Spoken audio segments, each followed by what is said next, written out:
Howdy, neighbors. Dave Duford here from DeFord Insurance Group, where I train and recruit agents nationally to become top producing insurance agents and things like final expense Medicare and annuities, both face-to-face and over phone. Thanks so much for watching. I've got a good friend in the business, Mr.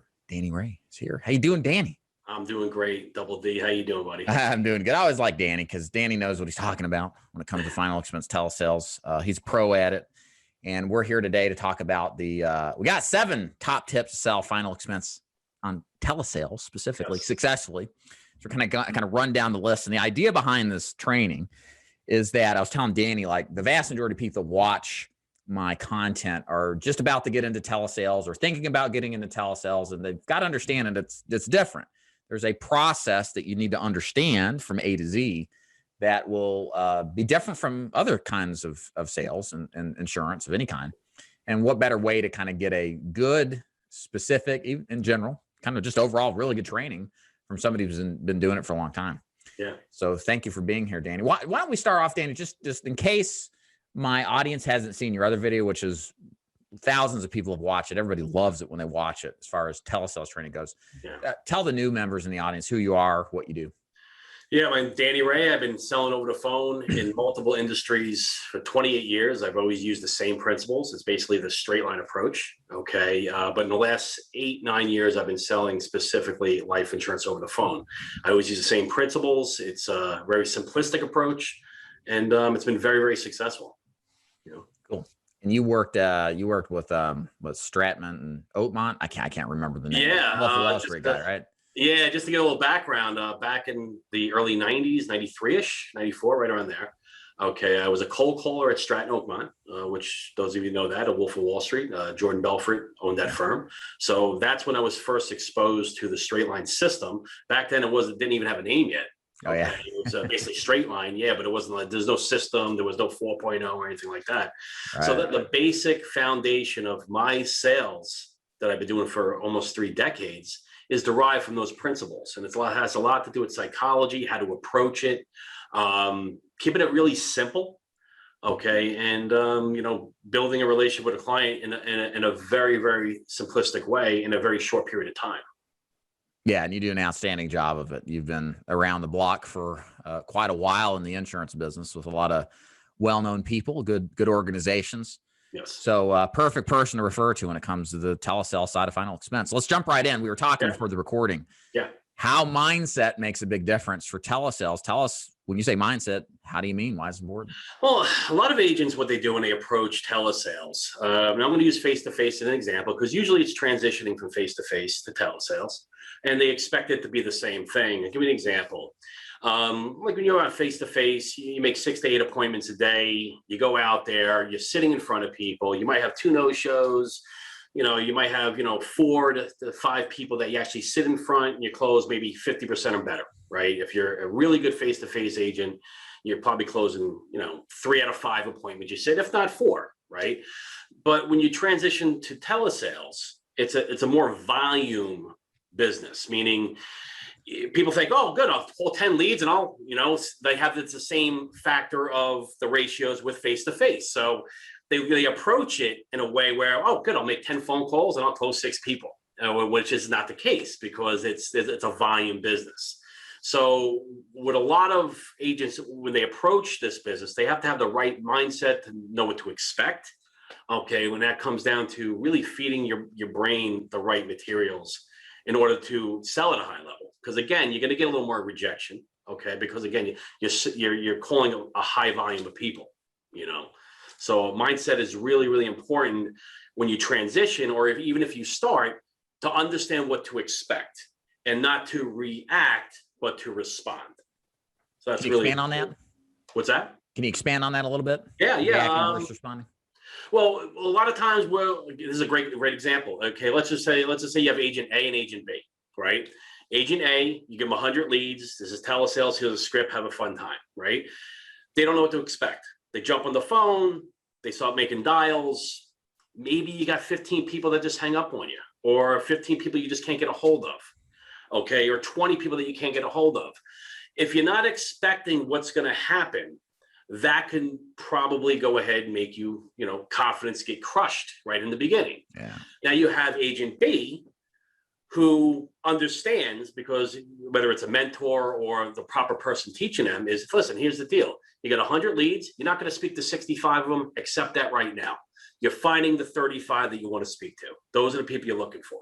Okay. Call it a fishing expedition. Okay. You're fishing for those 35. So there's going to be 65 people you're just not going to get in touch with. You're not going to get them on the phone, or they might just hang up on you. It is what it is. So you're fishing for those 35. Now, those 35, 20 of them you're going to speak to on the phone. And probably half of those, I'd say about maybe 8 to 7 is going to be via text. 8 to 7 is going to be via email. So out of 35 that you reach, you're going to have some sort of communication. Okay.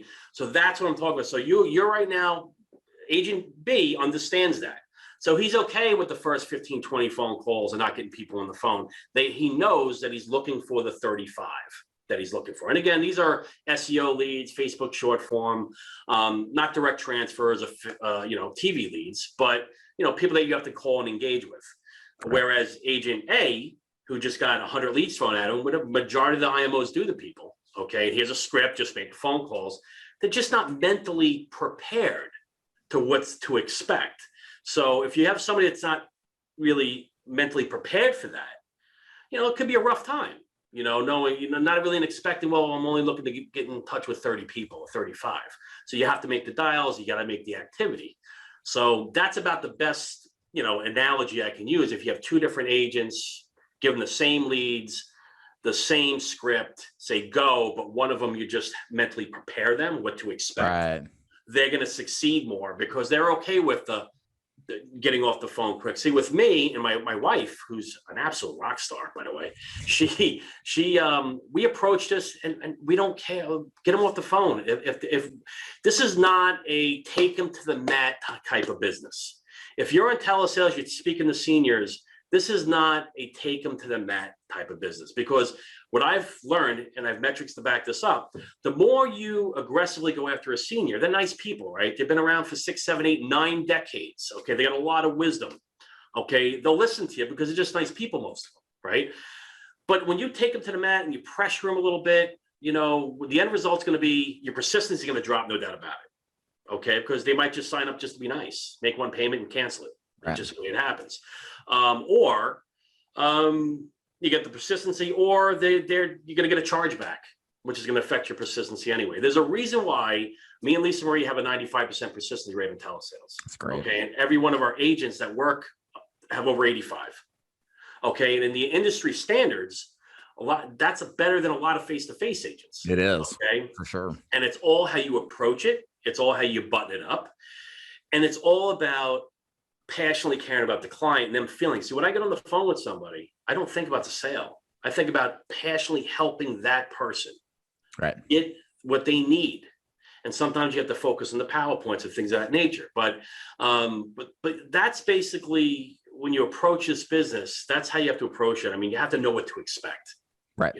Yeah. So I have a plan, right? If you don't have a plan, you're planning to fail, and having expectations, more or less what you're saying, is keeps everything in line. What you can expect, what to do, don't get down. This is just part of the business, that kind of thing. Yeah, it's just something to expect. And then again, it's all comes down to, direct input determines your direct output. Feeding your brain constantly. See, in the morning when me and Lisa get up for work, you call it work, when we start our day, we channel everything out. We want to focus like a laser beam. Personal stuff, family stuff, bills, that all gets aside. Our job every single day, our mindset, okay, is to make sure that we help and as much people as possible. But we also know that our time is extremely valuable. We don't allow people to waste it. I'd rather tell somebody, listen, go down the road, go to State Farm, pay 30% more. Okay. And when you want to save money, give me a call. You'd be shocked when you take that away. I do that a lot, man. I do that a lot. Or somebody's on the phone and it's a GI. I rather just, again, if your main focus is making sure the client's taken care of, then many times I've helped them go to the AIG GI site and get the GI that they can get right through the site. I've helped them. I don't expect anything in return, but I know it's the right thing for them. Mm-hmm. So you become somebody that's servicing them, not trying to sell them. That's the biggest thing I think. Mindset wise. Yeah. It's just a shift because a lot of agents just, I got to make a sale, and they're really approaching it the wrong way. So you got point 2 on here. In addition to mindset, is sales automation. So what is sales automation, and how do you execute it in your business? Sales automation. It's a very, very important thing. I can't stress it enough with people that are in telesales to use this spectrum. Now, a lot of our leads come from either Facebook long form or SEO from our website. Okay, so we implement Google Forms and interaction with the client based off that's comfortable for them. Let me give you an example. When they go ahead and they fill out a quote box, whatever the case may be, the thank you page has a hyperlink in there. Okay, that hyperlink opens up to a Google form, which is a health questionnaire. Now, I say this because my main thing about teaching agents is doing things at the most cost-effective way possible. Okay, now there's other forms out there that you can use, but we prefer Google Forms. And it's basically the basic questions that you would ask a client to qualify them. Now, just to give you an idea, I personally have gotten this year 368 pre-qualifications back without even speaking to a client. Wow. Okay, my wife had more than that. Okay, so just ask yourself this. That's automation right there, meaning you're not pressuring the client. It's deciphering from the buyers, from the kicking tires. Okay, so when they get a thank you page and they got a link, find out your pre-qualification questionnaire to find out your accurate rating class, which will determine price. Click here. They click on it. They opens it up, has my logo and all the questions. And I use one carrier's questions because it's the most stringent underwriting. Right. So I use those questions, and at the end of it, once you get that form, they click submit. It comes back to you immediately. You can follow up with them, send them an email, the quotes, whatever the case may be. That's sales automation. Now, 1 out of 5, okay, if you can't get them on the phone, we follow up with an email that will say, congratulations, you're pre-approved, because they're pre-approved. Here's the rate you're getting. By the way, if you want to go ahead and apply, okay, here's a pre-application questionnaire. You click on a link, they fill out an application. So 1 out of 5 of those are people, we get them on the phone. They already filled out the application. We already know their rate class. It's basically get on the phone. How you doing? Any question before we submit your application? So, I mean, I would say at least, me and Lisa, 2 or 3 a day, we sign up like that. Okay. And again, between the both of us, we have well over 700 of those pre-qualifications that come back. Do the math. That's a lot. That's like 2, 3, 4 a day. Okay. And then 1 out of 5 is an application they already filled out before we even get on the phone with them. It's funny you mentioned that. Sorry, I was muted there. That's right. Talking. I did a consult with a very large term shop up in Chicago. Okay. They do like 1,000 leads a day. Right. And it's exactly the same numbers, what you're talking about. They started playing with this pre-qualifying self-submission process with applications, and about 20% of them would do it. Yeah, it's crazy. And the thing that I think is cool, you probably agree, is just getting somebody to get more involved and just click, here's my quote. It starts to create that momentum, right? They're already like watching a crappy movie. It's like, I'm already halfway through it. Yeah. Might as well stay with the whole thing. You know what I mean? So that's huge. Getting traction like that's big. Huge. And again, it's there's times we've come into the office on a Monday morning or whatever, Monday or Friday, doesn't make a difference to us, in the morning before we get on the phone, and we have 3, 4, 5 applications already filled out. Now, it doesn't happen every day, but imagine being able to do that. If you had 700, let's just say 300 of those pre-qualification questionnaires filled out, and out of those 300, you have 60. Yeah. I mean, that's 60 clients that are going to sign up with you without you even doing anything. How much money would you be more in your pocket if you had, it's June now, right? If you had 60 of those or 10 of those a month, that's 10, whatever you're doing right now, just add on 10. Just because you just got a little bit of creativity and actually put the control in the client's hand for a second. Well, yeah, it's feel comfortable. It's funny. I just have to comment, like, you know how it is. I mean, literally, you're waking up and somebody's ready to hand you money. You know it. You just know it. It's sitting there. It's ready. What a great feeling to start your day like that. And the mindset of I'm the best. You just feel like you're the best. Look what's going on. You know, you got people engaging with you, and you know how it is. You just get no momentum, like you said before, and you just get excited. You're signing deals. You get somebody on the phone. You got more pep in your step, and it just the tonality just comes through the phone. Guys, I'm making notes here, so you know I'm stealing these great ideas from. Well, you can teach me a lot, David. You can teach me a lot. I'm sure, man. What else on sales automation do you do? I mean, that's huge. I mean, do you do like automated text messages, chat box? I hear a lot about that stuff. Yes, what we do right now is we always make sure when you engage and they commit or they submit a lead or a interaction with one of our quote boxes, whatever the case may be, they automatically get a text. And they automatically get that first email. You know, we just reach out to in reference to the inquiry you made, and everything that we send them, whether it's automated emails, automated text messages, they either have the link in there already. Here's to find out your accurate rating class, which will determine your price.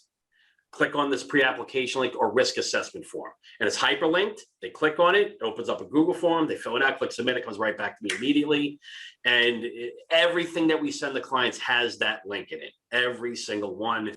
And I've been testing out videos too, you know, videos and text messages, it explains everything. Quickapps.com is a really cool tool to use, where you can actually, you know, brings it to a landing page, and you can put your hyperlink in there as well. So we overload them with pre-qualification questions, risk assessments, and if they fill it out, our follow-up email is immediately with a pre-application. But they also know that we have to get on the phone with them and, you know, verify and submit their application. So, you know, it's really cool with them, you know. It's funny you mentioned the video. It's got a great idea. You know, like I have a little channel and I don't do much with it anymore, but I had put some videos up that were kind of informational, educational in nature about, you know, buying life insurance in your parents or something.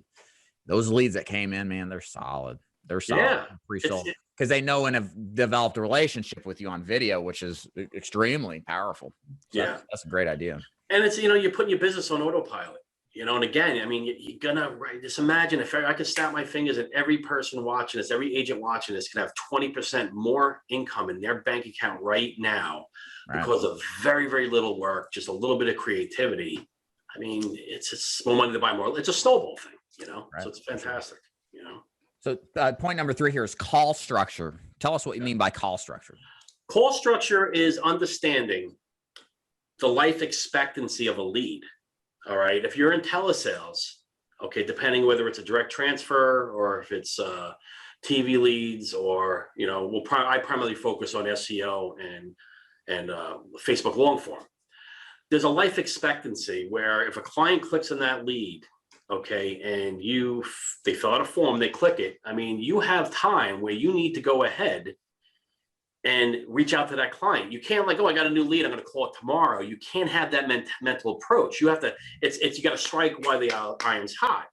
And call structure, and I get this from metrics from the largest telesales agency in the country. Okay, that spend $60 to $75 million a year on marketing. They pretty know what these metrics are. There's a reason why they don't let you call 6. They don't let you call a client 5 times over 3 days, because they know that the fall off is dismal. Just to give you an idea, like if you get a fresh lead in your CRM or whatever the case may be, you got a 10% chance that first phone call you're going to get them on the phone. Okay, the second call that you make, you got a 35% shot at getting them on the phone. Okay, the third call, you're going to have a 30%. So that's the sweet spot. If you're going to have a contact, okay, with a client, 75% of your contacts are going to be in the first 3 phone calls that you make. Okay, then obviously call 4 is 15%, call 5 is less than 10. Then once you get to that aspect on day 4, okay, you're talking less than 3%. Now I say this because let's just focus on those agents that don't have a lot of leads. They have to double tap. They have to make mega calls, right? But if you're self-sufficient enough to generate your own and everything else, it's a waste of time calling somebody after call 5. All that energy, remember, it's less than 3% of a contact ratio. Right. So if I hear agents all the time going out and buying aged leads, right? Spending, they're so cheap and everything, and we'll get that in a second. Cheap leads and customer acquisition costs are two very different things. Yeah. they get all these, and they spend so much energy blasting through where you're lucky out of 100 phone calls to get 2 or 3 people on the phone. And that's a good ratio with aged leads. Okay. You're talking 2-3% if you're lucky. Whereas a new lead, you got 35% chance upwards, to get them on the phone. Right. All right. So you're actually 10xing your contact ratio by just investing in yourself. Okay. And not, chasing aged leads. And so put the aged leads in a drip. To put them in a drip, they'll blast out an email with the link. Trust me, some people will fill that out and it's passively because you're not really focused on it. Right. So, call structure is so important because, again, I see a lot of agents that calling 12. Don't get me wrong. You're going to get a sale. I'm not going to say you're not going to get a sale, but a broken clock is right twice a day. Yeah. Yeah. You know what I mean? So, you're going to get a sale. Any one of us can open up a phone book and make dials. We're going to sell somebody a policy sooner or later. The key is to sell at a high level. So your contact and ratios of closing is tremendously increased when you just maximize the time of leads that you have. Right. Yeah. Maximize your time with the best investment. That's fresh leads, 100%. Absolutely. 4 on the list is custom script themes. Tell us more. All right, custom script themes, okay, is depending on where you get your leads derived from, right? See, me personally, I don't call a Facebook short form, then an SEO lead, and then a telemarketing lead, one after the other, because they're really 3 different approaches or 4 different approaches you got to do. See, what a lot of people do is they have one set script and they get themed leads from all different kinds of, vendors or derived wherever they get the leads from, right? So if you have let's just say you're successful with Facebook short form, stick to that script. Don't use that script on a telemarketing lead. Don't use that script on an SEO lead. Okay. So not all leads are the same. Not all, exactly. Okay. Yeah. Not all leads are the same. So, an SEO lead, you're not going to approach them as if they're a telemarketing callback lead or a Facebook short form lead. Now, an SEO lead or a Facebook long form, somebody that's more engaged, they look at a quote, they're more engaged. You don't need to explain much to them. They're physically looking, or they took the time to actually look. Right. So it's more of a straightforward, straight line approach. Whereas a telemarketing callback or a Facebook short form lead, whereas it's just a learn more call action, you got to approach them and you got to focus on pain. There's more of a process in that conversation where you got to make sure that they understand that they have a problem, okay, and then make them admit it, and then obviously let them know that you're the solution. Whereas a long form or an SEO lead, it's more so, you're looking for $10,000. How'd you come up with that number? Fantastic. Okay, I'm going to spade a sales pitch. You go right into the health questions. Okay. It's 2 very different sales. So you got to be very smart where you can't be leapfrogging around the different scripts. Some agents can do it. Most can't because they get all jammed up. They forget where they are because they're calling different themes. Now, once you're successful at a script, stick with it. This business, listen, man, you're going to have rock star days. Business, I have goose eggs. It happens. Don't let a goose egg deter your focus on what you're trying to, the task at hand. Michael Jordan missed 9,000 shots in his career. You're going to have 0 for 51s. Baseball players, some of the best baseball players out there, they're 0 for 51. They don't change anything. Okay, so be mentally strong and just stay at the task at hand. And one thing I tell agents out there is, especially ones that telesales that audio tape their calls, when you have a really, really good presentation and you close somebody, save that. Yeah. Okay. Because you can go back to that. Your brain, it's muscle memory. If you're sick, you're struggling, go back to that one call. It doesn't matter if it's a year ago. Let your ears hear that call. And it's like a train going back on the rails. Your tonality comes back, your enthusiasm comes back. And it's funny because agents really take that lightly. To this day, when I feel like I'm off, I listen to a call. That's really good advice too, and it reminds you haven't lost your mojo. You still got the stuff that you can do this. It's funny the tricks we play on ourselves. Little stuff like that, man. It's so important, man. So important, Tip 5, beginning sales process. What you mean? Yes, the beginning of the sales process is really, really important. It goes back to mindset, getting your mindset right in the morning, knowing that at 8:30 or 8:29, you're foaming at the mouth. You can jump on the phone at 8:30, depending on your time zone. Me, obviously, I'm in every time zone. So knowing that when you approach that sale, you got to make sure that your mindset's right. Okay, you got to visualize the outcome. Okay, and understand, like I said before, you're not going to close everybody. It's all about time management. It's all about making sure that the person you get on the phone is not wasting your time. Your time is valuable. Remember, you got to portray yourself. This goes back a little bit on mindset. You got to portray yourself as a multi-million-dollar producer. You have to believe that. That comes with affirmations. That comes with reading books like this. That comes with reading books like this. Think and Grow Rich. I got them right on my desk. Don't take it lightly. This stuff is so powerful. Okay, and programming your brain to think in the right way. So it all comes down to beginning with mindset, goes into the sales approach as, I'm the best in the business. There's nobody better than me. Everybody loves to speak to me. I persist till I succeed. I speak with love in my heart to everybody. So you got to believe that and distill that in your heart and everything else, every fiber of your being. So when you get on that phone, your mindset's right. You visualize your outcome. How could somebody not want to buy from me? I care about them. I'm bringing them the best solution that they can get. There's no reason for them not to buy from me. Be enthusiastic, not yell and scream, but your bottle enthusiasm. Come across on the phone, similar to what I'm talking to right now. Okay, have a level 10 certainty. Okay, so that when you begin that sales process, you literally have seconds to make that client, that prospect tell you, this is somebody I want to speak to. This is somebody I want to listen to. He's different than somebody else, because they can hear it in your tonal pattern of your voice. That's how you gain control of that conversation. Once you have gained control, remember the client has, he's drawing a picture of you in his brain the first few seconds. Okay, and once he realizes that you passionately care, okay, and then you relate to them, those objections, they don't have any. So, because if you've handled the first part of the call, the sales process, the correct way, all those objections you get later, they don't take place. They don't happen. Okay, because you took care of it in the front of the first beginning of the phone call.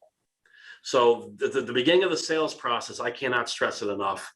It is so important. It's about the relationship and passionately caring about the client. Don't think about the sale. We never do. Okay. And if you do that right, you grasp that concept, okay, with mindset, absolute certainty, passionately caring about the client, speaking with enthusiasm, you're going to get them excited. Okay. And I'm telling you, once you grasp that and you really grasp that, they're going to back up the truck and they're done. The sales are going to be falling out of the sky right in your lap, right. So you got 0.6 here, which is obviously directly related to what we're talking about right now. Yep. Rapport building. So is this are you going to explain kind of how you do this in kind of a contextual way? I mean, you got the mindset, you're going to go get it. You're going to help the people. Yeah. How do you build that rapport? I mean, it sounds like it just would come when you just. That's the thing. The biggest thing out there that I see with agents, especially when they send me audio and I listen to them, is there's natural rapport and then there's your manufacturing rapport. So you got to remember who you're speaking to, right? These seniors, they're very wise. Most of them, they've been around a long, long time. Some of them been through a World War, Korean War, Vietnam, the 50s and 60s. I mean, they've seen it all. Okay, and they have a lot of wisdom. All right, and they can sniff out BS. Okay, so when you're building natural rapport, I visualize and I tell people that I mentor, it's visualize walking down the beach, you're skipping rocks, you're just having a conversation. When the client feels the passion in your voice and your tonality, it hits them in the chest. It changes the way they think of you. Okay, I'll give you an example of if a client fly fishes, don't tell them you fly fish. Okay, because if they ask you a question, what are you gonna say? Hang on, let me Google search. You know what I mean? Right. I'd rather be human and say, you know what, Mr. Jones, I always wondered about fly fishing. Why do you shake the Why do you shake the reel? Let them talk. Just let them talk. Be honest. Be human. Don't manufacture it. Or if you're fishing and I caught a 5-pound bass one time and it just they know you're full of swag. You know what I mean? So you really want to go ahead and build that natural rapport, and that comes down to asking good questions. And just having a conversation, but being a real person. Humanize yourself. That's the best way I can approach this as far as building rapport. Just ask good questions. I got a couple of things here. Gaining rapport is done when the prospect instantly realizes that you're an expert. That comes from the beginning of the phone call. Okay, that comes from being absolute certain, having a tonality in your voice, making them believe, and then believing on their own, actually, that you're somebody that you want to speak to. You're different, okay, because you are an expert. How you become an expert and everything in your mind goes back to affirmations and mindset. It's all about going ahead and programming your brain. Direct input determines direct output. I'm the best in the business. You really got to physically and emotionally visualize yourself a multi-million-dollar producer. And if you were, how would you act? Would you kiss their butt? No. Okay, you'll demand respect, and you'll do that by not saying it, by portraying it in your tone and your certainty when you're talking to them on the phone. And it's always, if they ask you, that's a great question. No matter what they say, that's a great question. That's so powerful to do that in a conversation with a prospect. That's a great question. You get a chance to slow it down, and you also picking them up a little bit because they asked a good question. Right. Okay. So it's little stuff like that is really, really important, that if you do it right in the beginning and you gain that natural rapport, their guard's just going to come down and they're going to trust you. And then those smoke screens like, I got to speak to my wife, or, I'm shopping around, they just fizzle away. I don't even hear them. Very rarely do I get an objection. If I got a client on the phone and I'm having a conversation with them, very, very rarely do I get an objection. I want to come back to that in a minute. I want to ask you something else. Yep. And that sounds like, I've been thinking about this. Sounds stupid, but I'm going to ask it anyway. Can an agent build this kind of top shelf quality rapport and fake it? I mean, do they have to actually care? That's such a stupid question, because I think I know the answer to it. But there are some people, you know what I'm talking about. Yeah. There's people out there that can.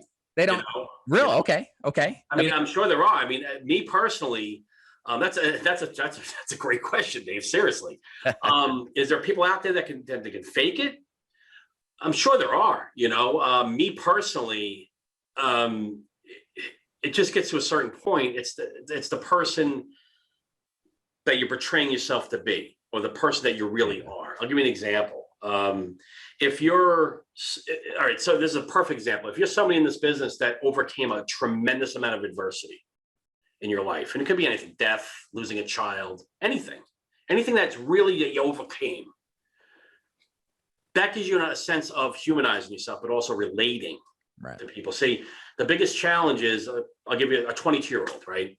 Very hard for them to relate to a senior, right? Because they just don't have life experiences. They never lost anybody really.